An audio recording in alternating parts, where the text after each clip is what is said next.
All right, welcome to the 21st edition of MMA Before the Battle. I am Nick Baldwin, your host. They are Daniel Levy of BestFightFix.com and Go Paolo of Sportsnet.ca and today's Knockout.com. First off, Daniel, how's it going? It's going amazing. Obviously, it's finally fight week, and Conor McGregor versus Rafael dos Anjos finally got announced today. So, Red Panty Night's happening. And, Paolo, I got to know, man, is this the first time since BJ Penn that someone attempts to hold two belts at the same time in separate weight classes? Yeah, I'm pretty sure it is. And Conor McGregor might actually succeed at doing that. So we could be seeing history again here, man. Every time Conor McGregor fights, we could be witnessing history, so that's a big deal. Yeah, I cannot. Well, I can't believe that the fight is scheduled and going down. I called that this would be the fight they would make, they should make, everything like that. RJ McGregor, it makes sense. McGregor-Edgar would have been a great matchup stylistically, but honestly, I'm happier that they booked the RDA fight because it's a super fight, and you know the UFC, they have a lot of opportunities to book super fights. Anderson Silva versus George St. Pierre, of course. Even John Jones potentially moving out, fighting Kane. Of course, Kane gets no longer the champ. John Jones has his legal issues coming back. Blah blah blah. Aldo Pettis was supposedly done, then it wasn't. Finally, they have the super fight going down, and it is going to be good. It is going to be good indeed, man. This is the kind of fight that UFC fight fans want to see. You want to see two champions at the top of their game, going out there and seeing who the best in the world is. So you got to applaud Conor McGregor and Rafael dos Anjos for stepping up to the plate and taking this fight. And I didn't even ask you, Paolo, how are you? Obviously, Robbie Lawler, Carlos Condit, early fight of the year candidate. It's been a couple of weeks since we have done the show. And, just quickly take us through that fight and everything like that. It was a good one, obviously, an early fight of the year candidate. I thought it was great. Obviously, I didn't agree with the decision, but after watching the third, you can make a strong case for Lawler. It's definitely not a robbery, I don't think, but I'm calling for an immediate rematch. I wrote about it for Sportsnet for today's knockout. I think a rematch. I don't think anyone would complain about a rematch. Tyron Woodley, I guess you could argue he deserves a title shot, but come on, man, he beat Dong Hyun Kim. Come on, does that deserve a title shot? He knocked out Dong Hyun Rambo. Daniel, what do you think about, obviously, Lawler, Condit, the scorecards? I scored it for Lawler. I had no problem with the judges giving the fight to Lawler. Of course, it came down to the third round. Was it Condit with his volume, or was it Lawler with his power? I gave the edge to Lawler for his power. Most people gave it to Condit for his volume. Who did you score it for, first off? And just give me your overall thoughts on the spectacular fight, and honestly, one of the best fifth rounds we've ever seen. Yeah, my thoughts on the fight are that, people talk about the decision a little bit too much. Before the fight, it was all about the fact that Carlos Condit is fighting Robbie Lawler, and that's such an amazing matchup, and it was such a great fight, but now everyone's just talking about the decision. But I think people should remember the fight itself because it truly was 5 rounds of just incredible fighting, and, it could have gone either way. If they would have raised Carlos Condit's hand, I would have been cool with that. I was cool with Robbie Lawler winning, and if they would have called it a draw, that would have been fine too. So, that was just the kind of fight that you only see once in a lifetime. So, man, I was stoked to watch it. Absolutely. Before we get to UFC Fight Night Boston, which is one of the best fight night cards I've ever seen, can't wait to break it down with you guys. But before that, let's talk about Yoel Romero, the soldier of God and the soldier of steroids. Hate to say it, I'm a fan of the soldier of God, but he got popped by USADA, and we ever since the new anti-doping policy took effect over the summer, we've been seeing more and more guys test positive, failed drug tests, everything like that. But this one, unlike, say, Gibler Melendez testing positive for banned substances, I don't recall exactly what he popped for, but this was kind of expected. Would I have gone out there and said, flat out Yoel Romero's on steroids? Maybe not, but at 38 years old, let's just say his physique, there was a good chance he was on PEDs. For how long, I'm not sure, but there's a good chance for his whole career. So, Daniel, give me your thoughts on arguably the number one contender right now at 185, testing positive, likely will be banned for a year or maybe two, whatever. And now there's a gap at middleweight. Yeah, it just kind of sucks, man. I thought they were on top of shit at that camp, so yeah, it kind of sucks that he had to pop, man, because I wanted to see him fight Luke Rockhold, and I mean, it's not like his physique has changed. He's been like that since he was wrestling in the Olympics. So it is what it is. And, the times I've met Yoel, he was a very nice guy. So I don't really have anything bad to say about him. And also, the UFC statement said that there was a potential violation. So officially, it hasn't come out what he tested positive for. It could have been, caffeine for all you know. But, I think we all know what it is.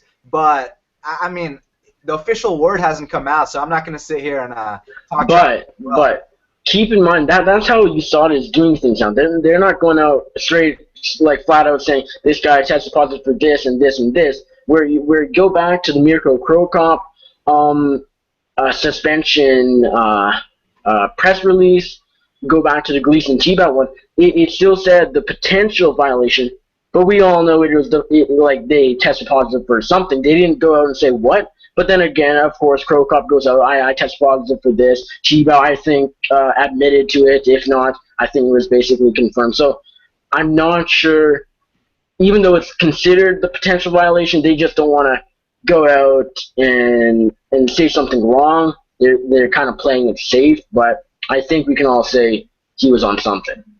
Yeah, and on the topic of Cro Cop, it's funny you brought that up because it just came out recently. I think the website you work for put it out that it turned out he actually passed his test.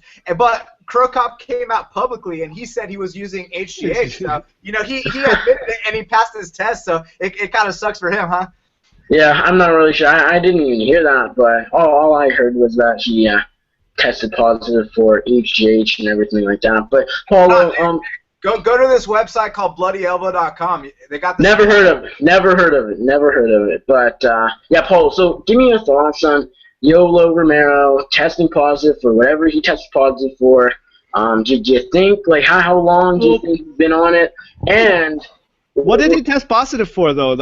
I was gonna like I said, it hasn't been released what, and I don't think it will unless he goes out and says what she tested positive for. I don't know. I don't have thoughts about. See, with the whole testing thing, like you said, the whole Cro Cop thing. The only reason he got suspended was because he admitted to using HGH.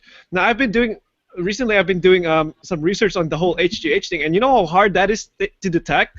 Like the HGH that they inject on you sometimes can look like the normal HGH in your body. Like we already know what happened with the whole Kung Lee fiasco, and that he apparently tested positive for suspicious levels of HGH. Then it was rescinded because they didn't use a WADA-approved lab for HGH. So just the whole collection process in itself is already kind of shady.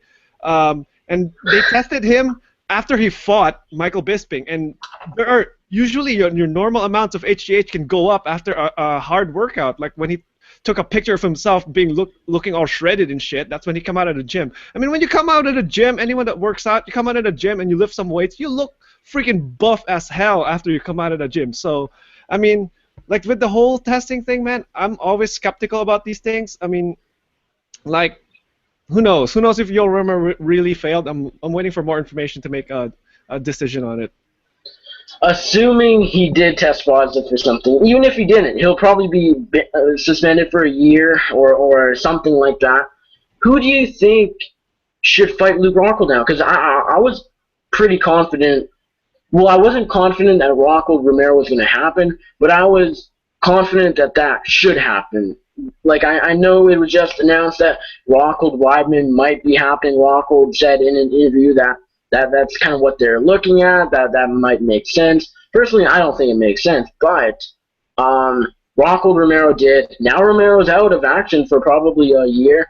Do you do the rematch with Romero on the sidelines? Do you do Jacare, who's coming off a loss? Do you do the Vitor Belfort rematch? there's a gap at 185 pounds now. Even though it's still stacked, there's no clear contender. Yeah, man. Here's what I'm thinking. If Yoel is indeed, in fact, out of the question, then here's what you got to do. If you want to make the fight happen in the next, month or two, then give Vitor Belfort the chance. Because Luke Rockhold wants that rematch. Get Vitor Belfort out of the way. But if they're going to try to do this long term, it might be better to do the rematch. The thing is, I wanted Yoel and Luke to fight so that Chris could have an adequate time to heal from that brutal loss. You know what I mean? Because if he comes back too soon, that's not going to be a good thing. He needs enough time to heal. So if he gets the proper amount of time to rest, then I want to see the rematch. Because I think Weidman was looking good up until he threw that stupid kick, but props to Luke for capitalizing. Now, Paolo, do you want the rematch, Weidman Rockhold too? What do you want now with Yoel Romero testing positive for something? Give him CM Punk, man. I don't care. No, I'm just I'm kidding, man. Honestly, man, Vitor, man. Just because, I don't know, like he's the last guy to beat Rockhold. I know. And Vitor's always a big name. He still has that old school fan base that still recognizes him. And honestly, I think Rockhold's going to destroy Vitor now, but Vitor always has that puncher's chance, as they say. So, I don't know, man, make the fight. I mean, that fight's going to sell. Vitor's coming off a knockout win against Hendo. So, make the fight. Did I want this fight before Yoel Romero tested positive for blank? No, but now it kind of makes sense. It's the fight to me that makes the most sense. Rockhold Weidman too doesn't really make sense. Would it be intriguing? Yeah, sort of. Do I think Rockhold would win again? Yes. I don't think Chris Weidman deserves an automatic rematch against the champion because he only defended the title 3 times. It's not like Anderson Silva. His record-breaking title streak, Chris Weidman only defended it 3 times. To me, that isn't deserving of an automatic rematch. Even with this case, I don't think he should be the guy to get it, but I wouldn't be surprised if he is. But if I'm Joe Silva and Sean Shelby, I do Rockhold Vitor. I do Rockhold Vitor. And Rockhold probably wins, but like Paolo said, Vitor has that puncher's chance. But it's an intriguing fight because Vitor has that win. But right now, I think Rockhold would probably win fairly easily. But I do think that's the fight to make with Romero on the sidelines for probably a year. So that's really all I care to talk about. Daniel, I know you wanted to mention something about Nick Diaz, and of course his hearing with the Nevada State Athletic Commission was today. His suspension is no longer 5 years. Thank God it is a year and a half. So he will be able to fight as of August 1st, 2016. So we could see him in action, and we probably will if he gets the money and the right fight before the new year. So Daniel, I know he's coming down close to you. Talk about that, and just talk about his suspension being lowered. Well, first of all, it's better that it's been lowered to 1 year instead of 5, because 5 was just, that's unlawful. But 1 year and $100K fine is still a complete joke. But you know what? It's better than 5, so we'll take it. And Nick Diaz is coming to Atlanta next week. This is his first public appearance since the hearing, and he's going to come to the local fights. He's going to sit cage side, so we're going to see what's up with Nick Diaz. And Paolo, do you want to add anything regarding Nick Diaz? Maybe even touch on Vanderlei Silva. His hearing once again delayed till February. Who knows if it will actually go down in February or not. But anything to add regarding Nick Diaz, his suspension being lowered, his fine, everything like that? I'm just happy for Nick Diaz, man. Not sure if the petition that everyone signed, which I'm very proud of for people for actually getting on that, and because sometimes all these issues in MMA, it's a big issue for this week, for the next week, but after a while people forget about it and go to something else. People actually focused on that, and they kept retweeting that, they keep sharing it on social media, and they kept on that. And I don't know, White House didn't do shit about it, which I thought so, but just props to the people who gathered together and sort of joined in the cause and tried to do something for Nick. So I mean, it's happened. It's a good thing for the sport. Nick Diaz is back. Hooray, man. Nick Diaz. Go Nick Diaz. Freed Nick Diaz. Absolutely. All right, let's move on to this Sunday's UFC Fight Night 81 from the TD Garden in Boston, Massachusetts. A rare Sunday show, which is disappointing for Paulo and I, because there is no holiday on the Monday afterwards up in Canada, unless it's different over, Ontario. I'm not sure, but I know it's Martin Luther King Day, correct, Daniel, down in the States on the Monday. I believe so. I mean, Martin Luther King does fall on a Monday. Is it this Monday? I cannot confirm nor deny, but I believe you're onto something, Nick.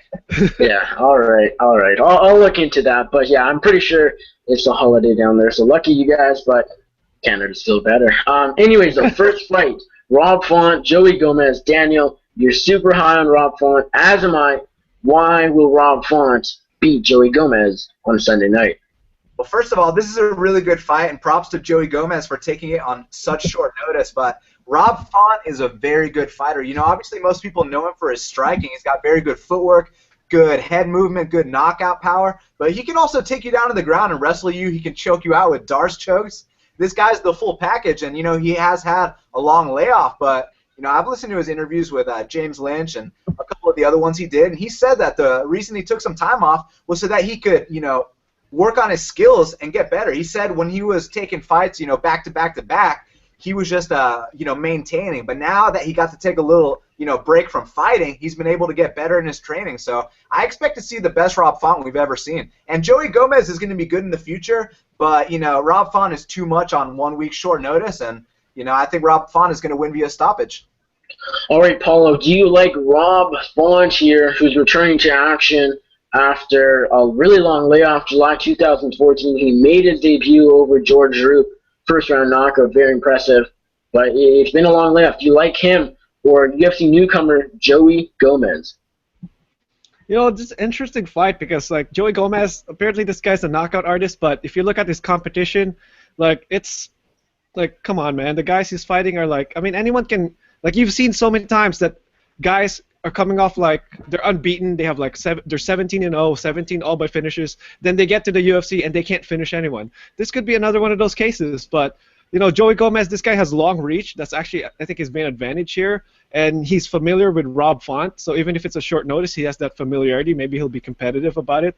And he's a very respectful dude, so I think he's gonna respect Font. He's not gonna get too crazy in there. But everything else that Daniel said, I think Font's just better everywhere. So barring maybe I don't know, a Hail Mary knockout from Joey Gomez, I think Rob Font's going to get the job done here. And I think the fight doesn't go to decision is a pretty safe bet here. But, it's MMA. You don't know what happens, but I don't see this hitting the scorecards.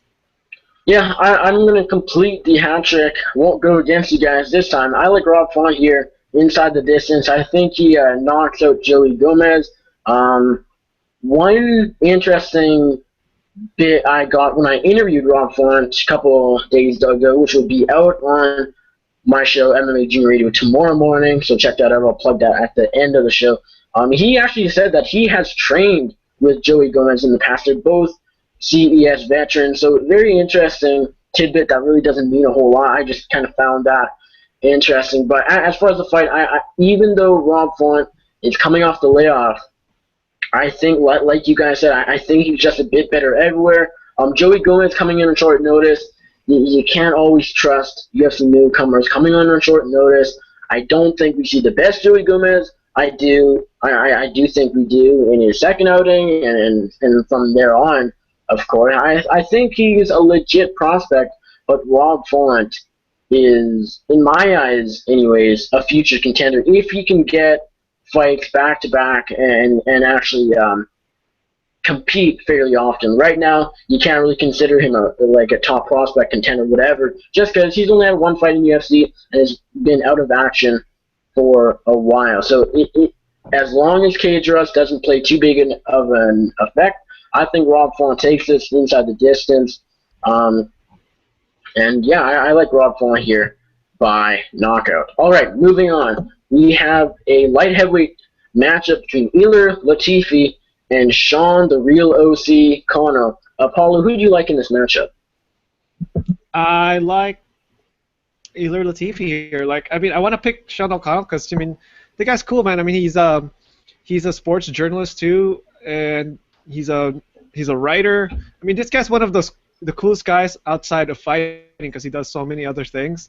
And, he comes in there to brawl, man. He doesn't care. He'll just go in there and slug it out. But I think that's a bad idea against Ilir Latifi because, even though Sean O'Connell's, I think he's slightly bigger than Ilir Latifi because Ilir Latifi has that like stocky kind of build. I think he's only like 5'8", 5'9", or something like that, and he's a light heavyweight. So he's like a fire hydrant. That's how he's built. And like he only lost to what's his name, Blakovic, because he got kicked in the liver, or in the ribs, and anyone gets kicked there pretty hard, it's gonna probably go down. Is Sean O'Connell gonna kick him in the ribs? I don't think so, man. So I think if they're gonna throw down, I'm putting it to Ilir Latifi to put away Sean O'Connell. Daniel, I know you disagree. Why do you think Sean O'Connell will beat Ilir Latifi? Well, obviously I respect Ilir Latifi, but here are the guys he's beat in the UFC. Cyril Diabate, Chris Dempsey, and Hans Stringer, okay? And now people are telling me he's going to go out there and grind out Sean O'Connell. I don't get it, man. I don't see how he's a minus 260 favorite in this spot over a guy who has been proven that he can go out there, he's durable, he can bang it out. The only person that's knocked him out in the last forever long has been a karate fighter, and that's not what Ilir Latifi is at all. I think that I agree with Paolo when he says that Sean O'Connell's not going to land that big body kick like Blakovic did. I 100% agree. But he's going to land on the chin, and he's going to put him out. So we're going to take that plus 225 underdog here. Sean O'Connell, the real OC. I agree with Daniel here. I like the real OC by knockout, not because he has a book or because he's a ESPN host and everything like this. He's a great guy, but that's not why I'm picking him. Ilir Latifi, kind of just expanding on Daniel's point of who he's beat. One guy's a middleweight, one guy is not in UFC anymore, and one guy, also not in UFC, but also retired. So he hasn't beat the best of the best. Let's just say that. Sean O'Connell, nor has he, but I do think his wins are a bit more legit. Now that I think about it, Matt Van Buren, whatever, I think he's not even. I think he got cut. And then Anthony the Hippo Parash, really nothing to ride home about either. But overall, I do like O'Connell's game overall a bit better. As you guys pointed out, Ilir Latifi, he's like a fire hydrant, but that's not gonna. Being so short in the light heavyweight division isn't always a good thing. Could he knock out Sean O'Connell, who has been KO'd before? Yes, but can Sean O'Connell also KO Ilir Latifi? Yes. People joke about Ilir Latifi being the future light heavyweight champion, which I love, but it's pretty hilarious. Obviously, no one's being serious, but Sean O'Connell, if anything, is the next light heavyweight champion. If Latifi is the light heavyweight champion coming up, then Sean O'Connell's like the GOAT of everyone. But yeah, I do like O'Connell here by knockout, probably in the first round, if not the second. But yeah, I definitely like O'Connell here, and I'm surprised that O'Connell is like a 2-1 underdog here. That's really shocking to me. But yeah, O'Connell by knockout. All right, headliner of the UFC Fight Pass prelims: Paul Felder, Darren Cruikshank, two guys that really need wins, especially obviously the Detroit superstar. Paolo, are you going with the IF Dragon or Darren Cruikshank? I'm gonna pick Paul Felder here. Although, like Daniel, Paul Felder's gonna burn me in his last two fights because I was for sure he was gonna beat Ross Pearson, and that doesn't happen. I thought he was gonna beat Edson Barbosa, and that didn't happen. But I mean, no offense to Darren Cruikshank, but I think he's like a step down both those fighters, because one knock about Darren Cruikshank that I've noticed in his fights is if the going's going good for him, he's doing really well. But the moment like you start apply pressure on the guy, the moment you start hitting him a couple of times, the moment you start nullifying his strikes, he just like closes shop and doesn't become like himself anymore. And the way Paul Felder fights is this guy is. He just keeps coming at you, man. He doesn't care who you are. Doesn't care if you're Edson Barboza. Doesn't care if you're 10 ranks higher above him. He's just going to keep coming at you. And I think that's a bad recipe for Darren Cruikshank. So I'm going to pick Paul Felder to either knock out Cruikshank or beat him soundly here. Daniel, are you going with Paul Felder or Darren Cruikshank? Paolo mentioned how Paul Felder did burn us the last 2 times, right, man? But you know what? I'm going to tell you what, right here, right now, on Before the Battle, that's not going to happen again. He's going to go out there, and he's going to finish Darren Cruikshank. This is why. If you watch that fight with Benny versus Darren Cruikshank, he exposed, something that Darren Cruikshank does very, very wrong, and that's every time he takes an inside leg kick or a body kick, he doesn't return with anything. It's basically a free shot. It's something that Master Hoffa was talking about, and I know for a fact that Paul Felder's camp, they've been doing their homework, and they're going to come out here ready. So he's going to either finish him with a body kick, with a head kick, maybe a spinning back fist, maybe even a submission on the ground. But bottom line, Paul Felder is going to win this fight inside the distance. I like Paul Felder here as well. Probably inside the distance, but I said he would knock out Ross Pearson in round 1 because Paul Felder is the next big thing Ross Pearson's done. Ross Pearson's decision him. But Darren Cruikshank is Darren Cruikshank. Even Ross Pearson, who is slowly declining, if not, he's just not that fantastic. He's up and down, knocks out Gray Maynard, loses to whoever, blah, blah, blah. Darren Cruikshank, he just has not been doing good. He hasn't been doing good and then doing bad. He's been doing bad and then bad and then bad. And then, like, Paul Felder will finish this fight. I like Cruikshank. I'm a fan of his. I like Felder as well. But Paul Felder is just on a different level. Even though he lost to Edson Barboza and then lost shockingly to Ross Pearson in his last outing, he didn't look good. But maybe that was because of the short notice and everything like that. It was pretty close back-to-back fights. But I do think we see the Paul Felder that KO Danny Castillo in this one. I think he smartens up his game a little bit, doesn't throw spinning back fist every second strike. I think he will kind of go back to the basics a little bit. And even if he does throw like 50 spinning strikes and everything like that, he probably will catch Darren Cruikshank anyways. I'm not sure if that'll matter, but either way, I like him here by knockout. All right, moving on, we have a featherweight matchup between Maximo Blanco and UFC newcomer Luke Sanders. Daniel, who do you like here? This is a really good fight. Luke Sanders, he's a kid that a lot of people have been eyeing for, UFC potential for a very long time, and finally he's here. But the issue with this fight in particular is that he's fighting at featherweight, and I know this guy normally fights at bantamweight, and he has fought at featherweight before, but I watched his fights, man, and he looks like he could even fight at a flyweight. So, when you talk about a guy like Maximo Blanco, who's been in there with Pat Healy, who's a huge lightweight, I think there's going to be a size difference. But then again, size doesn't mean everything in this sport, so it's going to come down to who's more skilled. I think in the first 2 rounds, Maximo Blanco is going to be more skilled. In the last round, if it lasts that long, Sanders is going to probably win that round with his cardio. But I think there's potential for a finish too. So I'm going to go for Maximo Blanco here. Apollo, do you like the newcomer Luke Sanders to pick up a win in his debut, or will Maximo Blanco extend his winning streak to, I want to say, 4 or 5 in a row? You know what? I might actually interview Luke Sanders after his fight, so I'm really hoping he wins. So I'm definitely pulling for Luke Sanders here. But like Daniel said, I mean, he's giving up a lot of size to Maximo Blanco, and I mean that's not everything here. I mean, Luke Sanders is probably the better wrestler. He's got the better cardio, and with Maximo Blanco, you just never know with this guy, man. He could be winning a fight handily in the first round, maybe halfway through the second round, and then he'll just like slow down all of a sudden and be like, okay, what's going on? Why is he not fighting anymore?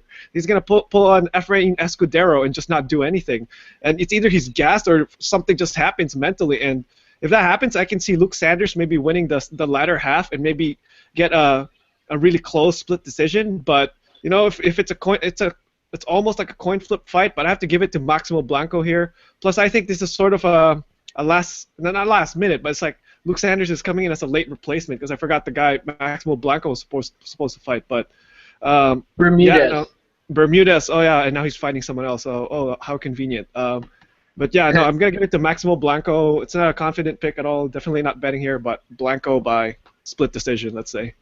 I like Blanco here as well, but I really don't know a ton about Luke Sanders. I get the feeling kind of a grinder. He's gritty, and that could work against Maximo Blanco, who you guys mentioned really fades sometimes. He's up and down kind of in the same fight. You never know which Blanco will show up, but he's been doing really well as of late. I'm gonna say he continues his success, extend his winning streak, and defeats Luke Sanders by decision. Could be close. I wouldn't be shocked if it's like unanimous 2-1 on all three scorecards, maybe even a split, depending what the judges are like. I think last time the UFC was in Boston, there was a few. Oh, right, that was when it was a Pendred Spencer. So maybe Luke Sanders will take this by split. Who knows? But it's probably going to be an interesting scorecard nonetheless. All right, moving on. We have a light heavyweight bout between two middleweights stepping up. Tim the Barbarian Bosch taking on Ed Short Fuse Herman. Paulo, do you like Bosch here or Ed Herman? I'm gonna go with Tim Boach here, but that's not a confident pick at all because Tim Boach, like, when was the last time Tim Boach has like won a fight where he wasn't losing the fight? You know, like he's not. What's his last win? Brad Tavares. Brad Tavares. He was getting starched by Brad Tavares in that fight, and it's only because Brad Tavares didn't have finishing power. That's why he couldn't finish him. But if that was another middleweight, you know, Boach would probably been done. And then Boach just lands like a punch from out of nowhere and puts out Tavares. And then there was another fight he had with CB Dalloway, which he basically won because CB Dalloway got deducted like how many points in that fight. But that was a pretty BS decision because Boach was not winning that fight at all. And when they gave it to to Boach, I was like, that's like a mercy decision right there because Boach was like, I think he got poked in the eye, I think he got low blowed a couple of times. Like, that's like a really weird fight. And then he goes in there against Hendo as a favorite and gets knocked out. Like, I mean, he saved Hendo's job. So I really don't know. I'm really not confident at all picking Boach, but I think he's a pretty shop-worn fighter, but I think Ed Herman's a more shop-worn fighter. So just based on that simple logic right there, no offense to either guy, I'm going to go with Tim Boach. Tim Boach versus Ed Herman. Who is less shop-worn? That's the story of the fight. Daniel, who do you like? You know, much respect to both guys. You know, the fight game is so brutal. You know, back in the day, obviously these guys were never top 5 guys, but, you know, they were a lot better than they are now. They're at the end of their runs. And, I understand why people are favoring Tim Boach. But the thing is, he's been brutally finished in his last 2 fights. And, you know, prior to the Brad Tavares knockout, people were saying he was going to get his ass kicked. And he had a couple other brutal losses prior to that. You know, the Costa Philippou loss. And, he lost to Mark Munoz. But then with Ed Herman, he's getting knocked out by Derek Brunson in 40 seconds.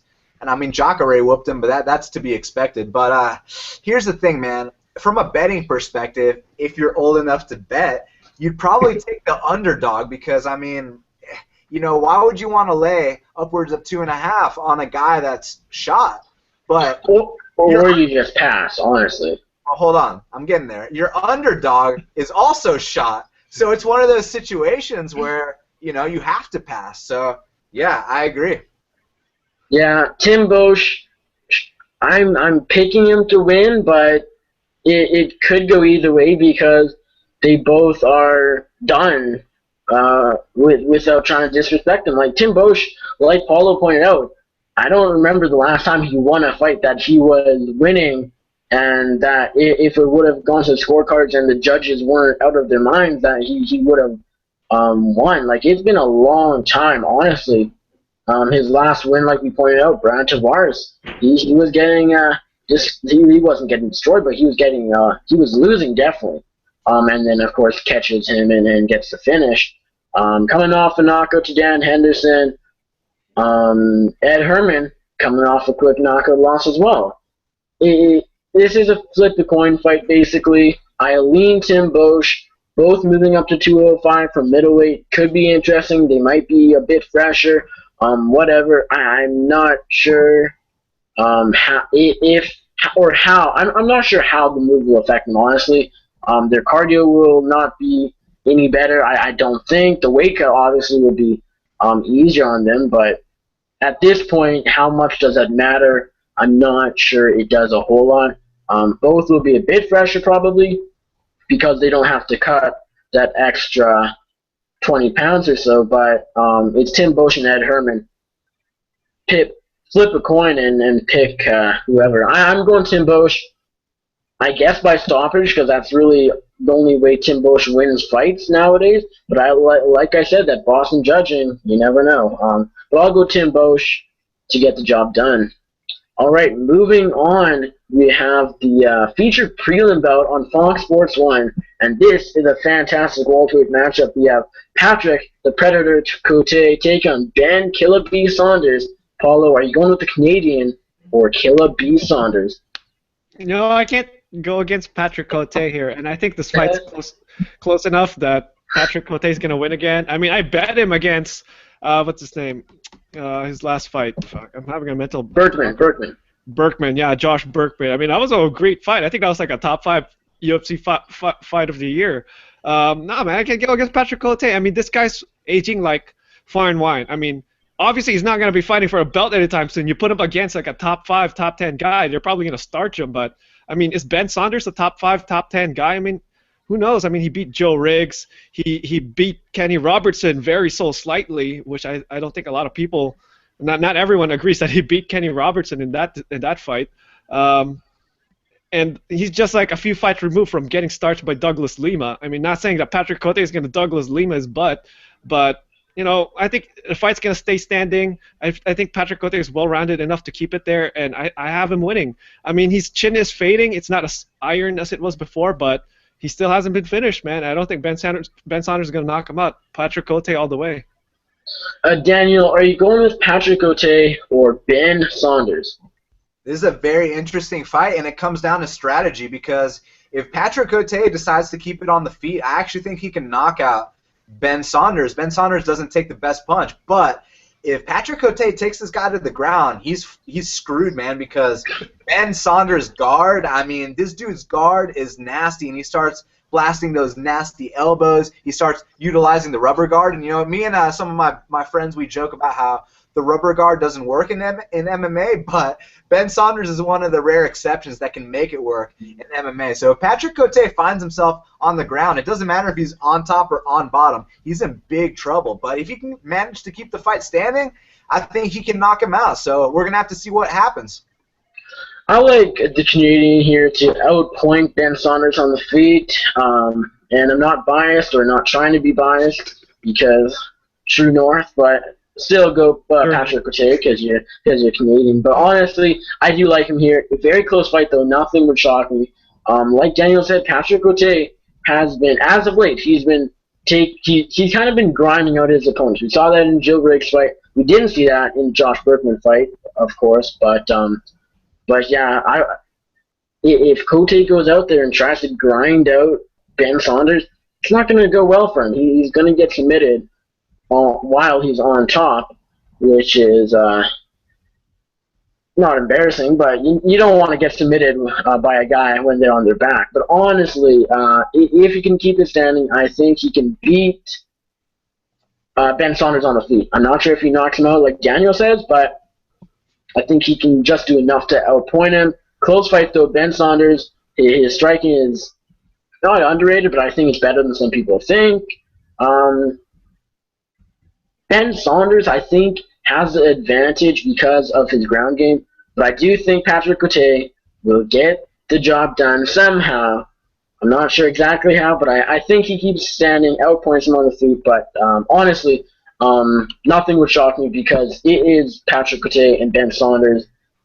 This could go anywhere, and it could be finished anywhere, to be quite honest. All right, opening fight on the 4-fight Fox Sports 1 main card. Ross Pearson, Francisco Trinaldo. Daniel, who do you like in this matchup? This is another one that's tough to call because it's going to come down to their strategy and what kind of shape they're in, who shows up on fight night. The thing with Francisco Trinaldo is he's really turned a corner. His striking has improved big time. Now he's mixing it up to the body, and he's really transitioning his strikes to his takedowns very effectively. So, you know, if you saw that fight between Ross Pearson and Evan Dunham, man, that was kind of eye-opening because Ross looked really, really bad in that fight. But then he rebounds and gets a big victory over Paul Felder. So you don't really know what to expect with this guy. I think that if Massaranduba Trinaldo comes in here with the right game plan, he can win this fight. But if he decides to go toe-to-toe with Ross Pearson, it could be lights out. So we'll have to see what happens and who shows up. But I do understand why people are taking Trinaldo from a betting perspective, because he is, an underdog in a 50-50 fight. So that makes complete sense. But I'm actually thinking Ross Pearson might take it, but at the same token, the last 2 times I picked against Francisco Trinaldo, he's come out with the victory. So we'll have to see what happens. Paulo, do you like Ross Pearson here or Francisco Trinaldo to get the job done? You know what? My logic here it's just going to be funny, but if you look at Ross Pearson's record right now, he's alternating wins and losses. Last fight, he beat Evan Dunham. Not beat Evan Dunham. He beat Paul Felder. Before that, he lost to Evan Dunham. Before that, he knocked out Gray Bernard. Then before that, I think that was when he lost. Oh no, he got knocked out by Al Quinta. And then, so on and so forth. And he just came off a win, so I think he's going to lose to Trinaldo. But Daniel covered most of the basics here. The thing about Pearson is he usually gets into close fights if he can't knock the guy out, and I don't think he's going to knock out Trinaldo. I mean, there's a good chance he does because he has some sneaky power, but he's not a power puncher. He's a very technical striker. He's going to go for the finish if he sees it, but he's mainly just going to check his basics, check his points, see his angles and stuff like that, and not overcommit on anything. And Trinaldo's well-rounded enough, and he's a pretty tough customer, so I don't think Pearson's going to get him out of there, and it's going to go to the judges. And, man, do you really want to bet against Francisco Trinaldo in the judges right now? I don't. I mean, Norman Park doesn't either, so I think Francisco Trinaldo's a live dog here, and I'm going to pick him to win, just based on the fact that Pearson's alternating wins and losses, so I think he's going to lose. This is a close matchup. I'm higher on Trinaldo than most people are, honestly. Like, even when it comes to scoring fights, I seem to score most of his controversial decisions in favor of him. The Norman Park fight could have gone either way. I wasn't shocked whatsoever to see Trinaldo get that one. There was one other I can't recall that he barely won, but I scored for him. But and I should mention his last fight was super impressive. A first-round TKO over Chad Laprice. And I'm going to completely admit, I was not that high on Laprice, but I did think Laprice would get the job done. But Trinaldo obviously shut us up and finishing the tough winner in the first round. Can Trinaldo do the same? Pearson, like Paulo pointed out, he's due for a loss, but I think he's going to break that streak and extend his winning streak, if you want to call it a winning streak, to 2 in a row. I think he gets the job done against Trinaldo, but as I mentioned, Boston judging, maybe not the greatest. We saw one of the upsets of the year last year happen in Boston. Trinaldo sometimes wins controversial decisions. Just put 2 and 2 together, maybe Trinaldo by decision. Maybe Pearson knocks him out. I'm not going to accuse Trinaldo of anything, but he's a Brazilian who's fairly big for his age. Yoel Romero just popped. You never know. Ross Pearson here, I think he takes it, but you can't trust Pearson at this point. Very close fight. In a way, I want to fade both. I can't, so I'll go with Pearson. All right, moving on. Travis Brown, Matt Mitrione in a pivotal heavyweight matchup. Both guys badly in need of win. Travis Brown coming off a devastating TKO to Andre the Pitbull Arlovski in a Fight of the Year candidate. Matt Mitrione, as we've talked about it plenty of times, submission loss to Ben Rothwell in his last outing. Interesting matchup. Travis Brown and Matt Mitrione. Paulo, who do you like? It's easy to fade Travis Brown right now because, I'm going through this MMA fan revisionist history. Like, when he was coming off the hot win streak he had where he knocked out Alistair Overeem, Gonzaga, and Barnett, and whoever else, people were like, oh my god, this guy's a beast, he's totally going to destroy everyone. And I think some people were even picking him against Fabricio Verdum in that fight because they're like, oh yeah, Verdum's going to get knocked out. And then, Verdum totally schools Travis Brown, and then he beats Brendan Schaub. That's not really the biggest deal because a lot of fighters have beaten Brendan Schaub. And then he totally gets starched by Andre Arlovski in a fight that he was favored to win. I think if you really go look back at a lot of his wins, they were like quick first-round finishes in and it's really hard to get a gauge of how good he was as a fighter because he knocked out Gonzaga and Barnett when they were like pushing him up against the cage, and then he just elbowed them to death. And then Overeem was like starching his ass, and then runs out of gas, leaves his chin on a silver platter, and Travis Brown kicks the crap out of him, and he flops right that. But now he's going up against Matt Mitrione, who's also coming off a crazy loss to Ben Rothwell, as you all would know. But I still favor, with all that said, though, I still favor Travis Brown here. I think he's the bigger fighter, the longer fighter. I think he's got a bit more power. He's got the better chin. But Matt Mitrione is a live dog here, so I really don't fault people for picking Mitrione. I think for me this is dog or pass because he's very quick, he's very athletic, he's giving up a lot of size, but I mean he's gonna make up for that in speed. So I think there's a good chance Mitrione wins this, but I think Hopa's gonna come back with a vengeance here and knock out Mitrione at some point. I have to say Ben Rothwell versus Mitrione, the most talked about fight ever on Before the Battle. But before I break down Mitrione and Travis Brown, Daniel, who do you like in this pivotal heavyweight matchup? It's another tough one, man. I think I'm going to lean with Mitrione just because every time I pick Travis Brown, he gets his ass whooped. So, I mean, like, here's the thing. He goes in there against Alistair Overeem, and Alistair just destroyed him. And then Alistair starts eating a bunch of front kicks, and then one finally lands on the chin.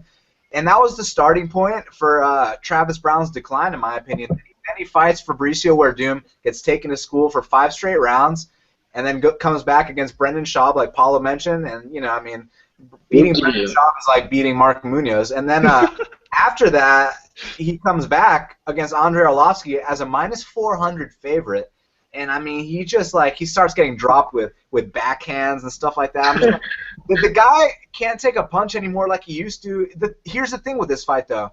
When you want to talk about heart and fighting spirit, that's all Travis Brown. Matt Mitrione will quit if he gets the opportunity. If you put him in a tough spot, he'll look for the door. And Travis Brown will not look for the door. He'll fight until he goes out. But he can't take a punch anymore. So this might not even come down to heart. It might just come down to who's got the better chin. I think Mitrione's got a way better chin, but if Travis can somehow get on top of him, he'll make him quit. So it's just a matter of what happens first. This is a tough one.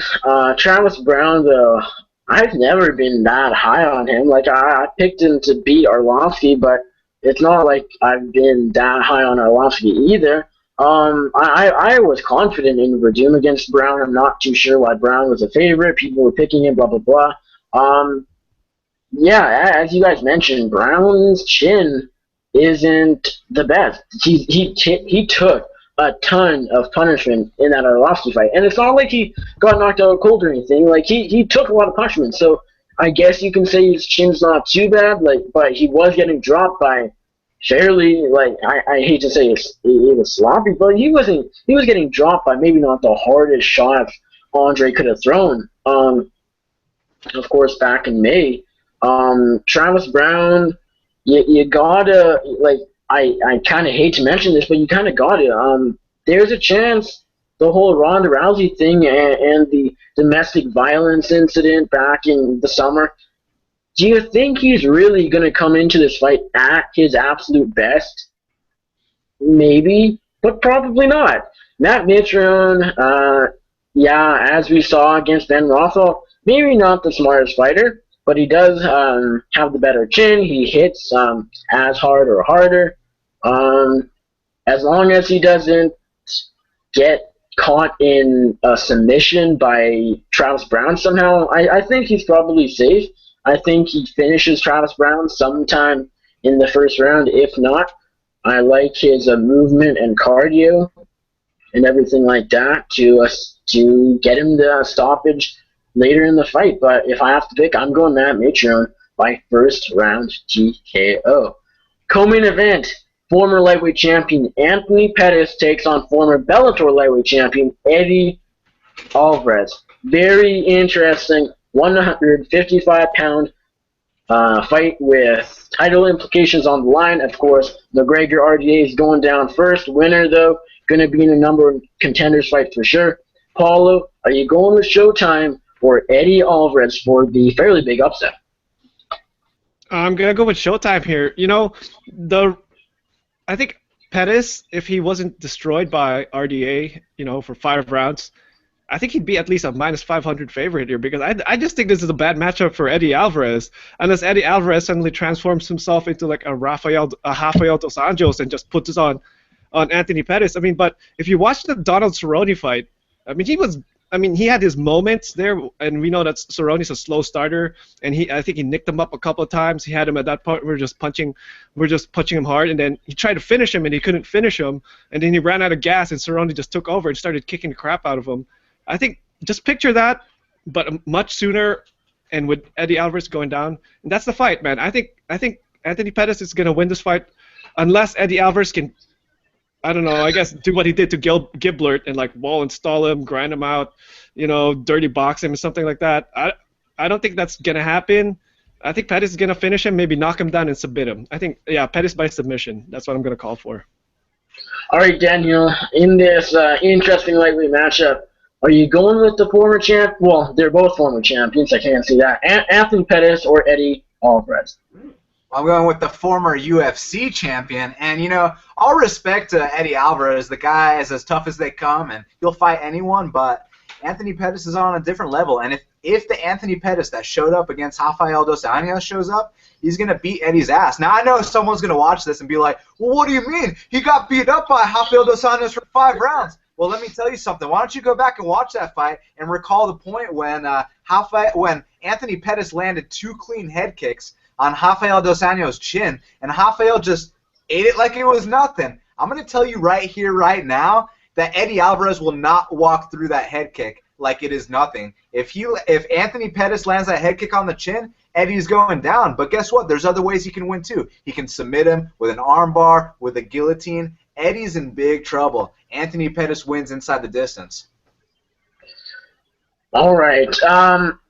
Couple weeks back, I was leaning with Alvarez, to be quite honest. I'm picking Anthony Pettis, but when I was siding with Alvarez, my thoughts were Anthony Pettis may not come back as the Anthony Pettis we saw before he fought RDA. He got absolutely destroyed by RDA. And yes, the reason I am picking Pettis is because I'm not putting too much thought into that, because fighters will come back from devastating losses just as good. But when it's so devastating, look at Henan Brown. Henan Brown was one of the best pound-for-pound fighters out there, and arguably the greatest bantamweight of all time. He goes out there, gets absolutely dominated by Dillashaw, huge upset of the year, and then he rebounds against Mitch Gagnon. A submission, but did he really look that good in that fight? I didn't think so. Most people didn't think so. I recall, Daniel, I think you said he looked pretty good, nothing to complain about. But I disagree. I do think Barao did not look that good in that Gagnon fight. Let's talk about it real quick. So I think people say he didn't look that good because he didn't knock him out in 20 seconds. But if you watch that fight, he drops him in the first round, he takes him down at will in the second round, and he chokes him out in the third round. So I don't really understand what people's problem is with that fight. I mean, it was one of those, systematic performances. Just because he didn't knock him out in the first minute doesn't mean that he didn't show off his well-rounded skill set. Well, the thing is, Henan Brown, even with losing, even with the first loss to TJ, he was still considered the second best or the third best bantamweight out there, undeniably. I wasn't expecting him to go. Well, I did pick him inside the distance, first round knockout, but I wasn't expecting him to go out and finish Gagnon in 10, 20 seconds. I was expecting Gagnon to last a little while, but I haven't gone back and rewatched that fight. Maybe I should, but from when I watched it live, I really just did not see that dominant of a performance from the former champion. Against a not even top 15 guy, that is something I needed to see. I did not see that. Maybe because Gagnon is better than what people thought, man. I've been saying that. I was like one and only guy saying, "Oh, Gagnon might actually." I actually put a little bit on Gagnon. I'm thinking people thinking I'm crazy and betting Gagnon is like a 7-1 honestly, underdog. There's no way though. Gagnon is top 5, and Henry Brown before the TJ fight, number 1, number 3 pound for pound. He was very good. He destroyed everyone. Even if Gagnon is top 5 skill-wise, he should have dominated Gagnon, and he didn't. I don't think Gagnon is top 5. I think he's top 15 at best, and he didn't even dominate him. So that's why I was impressed. I think Brown, I think TJ just changed Henry Brown almost forever. Like, he took his soul, and then he goes out there and just gets dominated by TJ again. But will the same thing happen with Pettis? Maybe. I wouldn't be shocked. Will Pettis come back better than ever? Probably. That's why I'm picking him. Stylistically, I like Eddie Alvarez here. I think, I'm not sure if he finishes him, though. I wouldn't be shocked if this goes the distance. Pettis by a fairly dominant decision. He could submit him off his back, something like that. Pettis can win almost however he wants. But at the same time, I'm not super confident. I wouldn't be shocked if Alvarez is able to grind him out and win a decision. Biggest win of his career. But if I have to pick, I'm going Anthony Pettis. Not too confident in the former champion whatsoever, but I do like him in this matchup by decision. All right, moving on. Main event of the evening. Bantamweight title is on the line. TJ Dillashaw taking on former champion and a guy who never even lost his belt, Dominic the Dominator Cruz. Daniel, who will be the Bantamweight champion after Sunday night? And still, I think TJ is going to go out there and knock out Dominic Cruz. Now, I know everyone's picking Cruz, and it's the trendy dog pick, and, you know, you see the video countdown with John Anik, and, you know, Dominic Cruz is such a good talker that, you know, everyone's like, oh, he's owning him. But, I mean, if you really watch that, it's not like TJ was acting uncharacteristic or anything. To me, it just seemed like he was a little annoyed. It's not that big of a deal. Whereas guys that fight McGregor, they act uncharacteristic. And I think TJ is going to be calm, cool, and relaxed. He's going to show why he's that next generation. I mean, Dominic Cruz has only fought for 1 minute in the last 4 years, and it was against an aging journeyman. So, I mean, big deal that he destroyed him. I'd hope that he destroyed him. So, to me, the biggest achievement here is the fact that he's getting to that title shot after all those injuries. You know, props to him. That's a huge accomplishment. But TJ's going to knock him out. Paolo, do you like TJ Dillashaw here to retain his Bantamweight championship, or do you like Dominic Cruz to win back what was always his? You know, as a fan, I'm just going to say my heart with Dominic Cruz. I want him to win. I badly so want to pick him. But I'm not going to pick him. I'm going to go with TJ Dillashaw. And here's why. Here's my main reasoning. And you can laugh at this if you want. But look at all the guys that Cruz has fought before he fought Mizugaki. Demetrius Johnson, Uriah Faber, Scott Jorgensen, Joseph Benavidez, Brian Bowles. What do all those guys have in common? They're all midgets, man. They're all midgets. They're all small. No offense to those guys. I'm a midget too. But all those guys are like flyweight sized. And I mean, Dominic Cruz is out here saying, oh, I'm so hard to hit. I'm the hardest guy to hit. Look at my stats, bro. I have like 70% or 80% striking defense. Well, yeah, because you're like dancing around guys who have like a 3 or 4 inch reach disadvantage against you. That's why you're not getting hit. But if you watch that Uriah Faber fight again, the few times that Faber actually caught him, he rocked him, man. And who's a better striker, Uriah Faber or TJ Dillashaw? It's TJ Dillashaw by light years, man. So I really think that as much as I want to pick Cruz to win this, I don't think he's going to be able to dance around TJ Dillashaw, maybe pick him apart or something like that, maybe out-wrestle him. TJ Dillashaw is an NCAA All-American or Division I wrestler, I should say. So he's not going to do that. So how's he going to win? There's only ways to outpoint him, and I don't think that's going to happen. Dillashaw has more ways to win. Dillashaw's going to win, man. So as much as I want to pick Cruz, Dillashaw's going to beat Cruz pretty soundly. If TJ Dillashaw stayed at Team Alpha Male, there is no way he would win this fight, because Team Alpha Male just had the worst month in the history of Team Alpha Male. But I do like it. I don't know. It's tough to say. Because he left. Maybe. You think the stress and everything like that? Pretty much, like the whole beef with probably the whole. I mean, Lance Palmer said it, man. He said it after he lost his title. He said everything's falling apart, or there's like drama going on and stuff. Yeah, like that. Maybe. And Faber even said that, you know, that stuff, people can feel that in the gym. If you get at least one guy in there who's like scared, he's hesitant, his heart's not committed to it, that rubs off on everyone in the gym. And that's what happened there. I mean, your two main guys, TJ Dillashaw and Uriah Faber, were beefing over it. How do you think that's going to affect the whole team? Yeah, I agree. I do think that's a key. But you gotta remember, Chad Mendes fought Frankie Edgar, former champion, top featherweight contender. Paige Van Zandt fought Rose Namajunas, top contender at women's strawweight. So I do think the gym thing had an effect, but you also got to look at who they fought. Would they have won if the gym wasn't beefing? If the gym wasn't beefing, maybe. But again, probably not. It's tough to say. But back to Dillashaw, I do like his move to elevation. He actually has coaches now. He's not getting coached by his fellow fighters. That's something when it was first announced I didn't realize, but I really do think it was a really smart move for him. Yeah, he lost some friends, etc. But as a bantamweight champion, you have to do what you got to do, to be quite honest.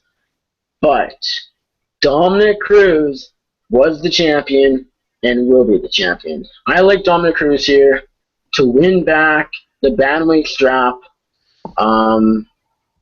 I think it'll be close, though. Like, how can it not be, honestly? Dominic Cruz and TJ Dillashaw will be a fight that we will be talking about when websites are writing out their end-of-the-year awards. Yeah, Robbie Lawler, Carlos Condit, 2 weeks ago, that was a great fight. Fight of the Year candidate. This isn't going to be one of those fights where TJ and Dominic Cruz goes out there to war and throw down and leave everything they got in the octagon. But it's going to be just a technically beautiful fight where it's going to be, it will be a Fight of the Year candidate. I think it will be better than Lawler Condit. I'm not sure, but it will be a very good fight. Dominic Cruz, though, I was impressed when he went out there, 3-year layoff, and starched taking Mizugaki. Now, Daniel, you say he's a journeyman. That's right. He's a veteran. He's been around the game for quite a while. Maybe he's declining. I'm not really sure. But at the time, he was like number 5, number 6. He was a top contender, and I still do think. Exactly. At the time. Perfect way to put it. At the time. Your words. A year and a half ago. The last time he fought.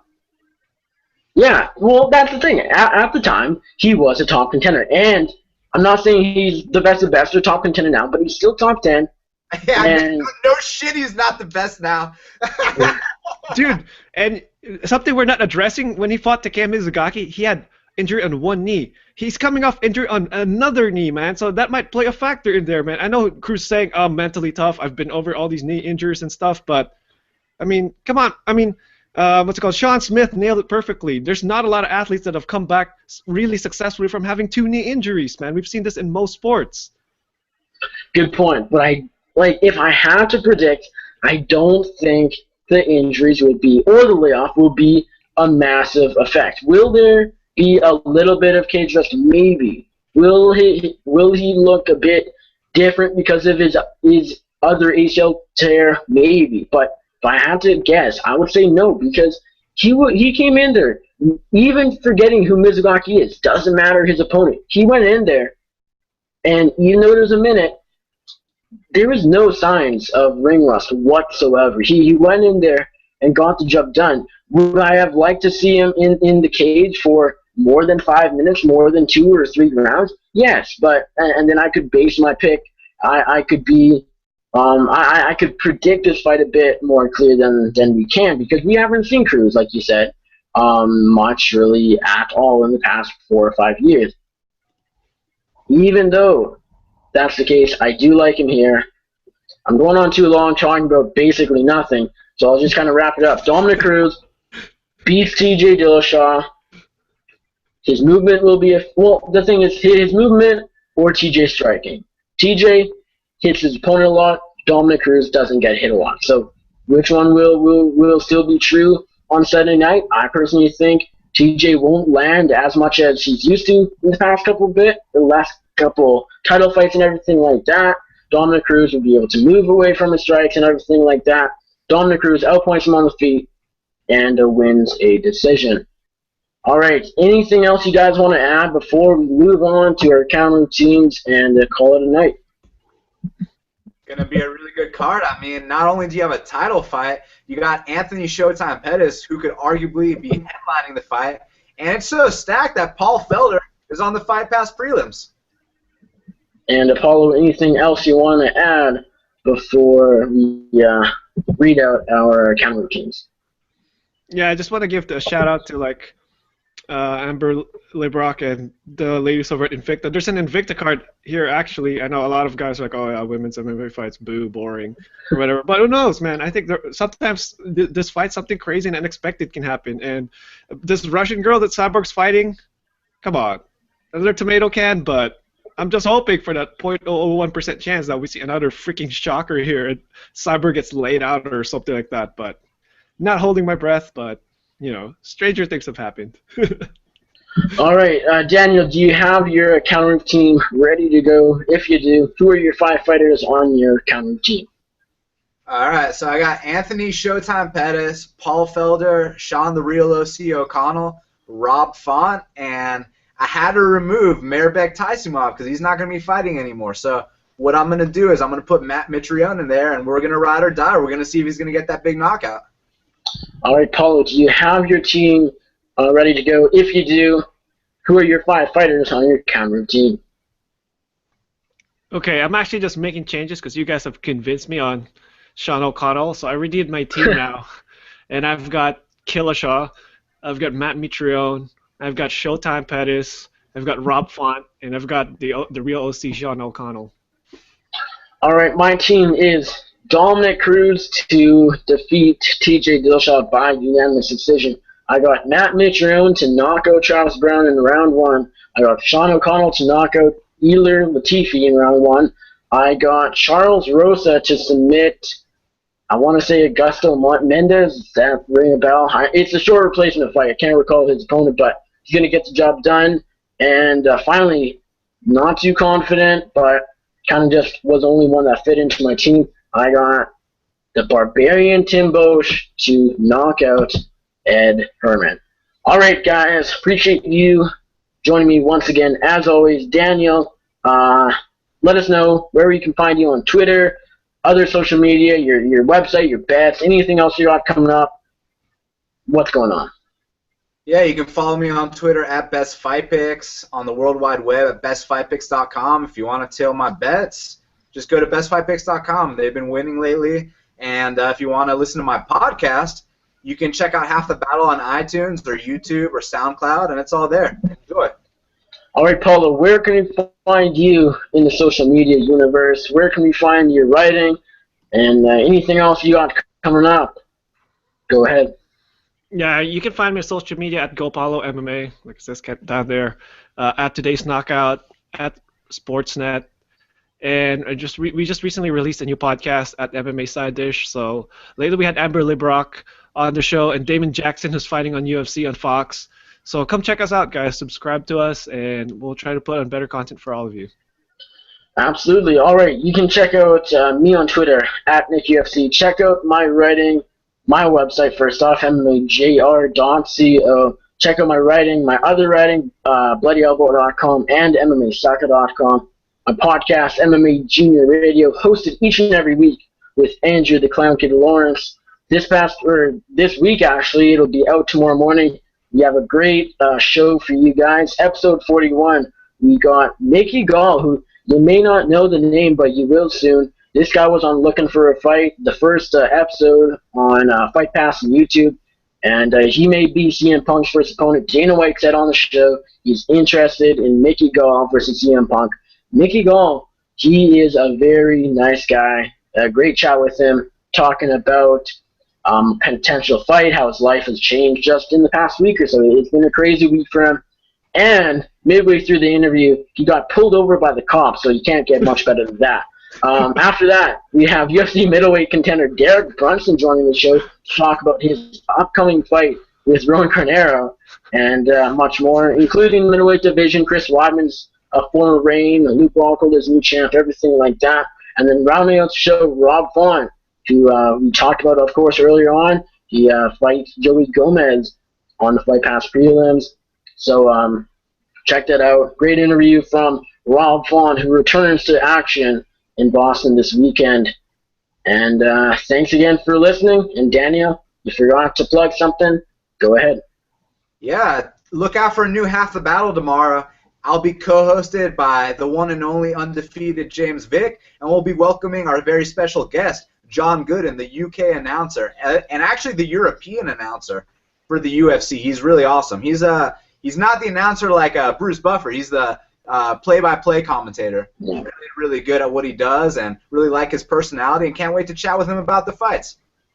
Yeah, John Gooden is a great guy. I haven't talked to him myself, but I know he's been on my podcast. Of course, John King did that interview twice, actually. So, great guy. Looking forward to checking that out. So, yeah, my Twitter, @NickUFC, my website, Bloody Elbow, MMA Sucker, MMA Junior, everything like that, my podcast. With that, thanks to you guys, of course, for coming on the show. As always, with that, enjoy the fights.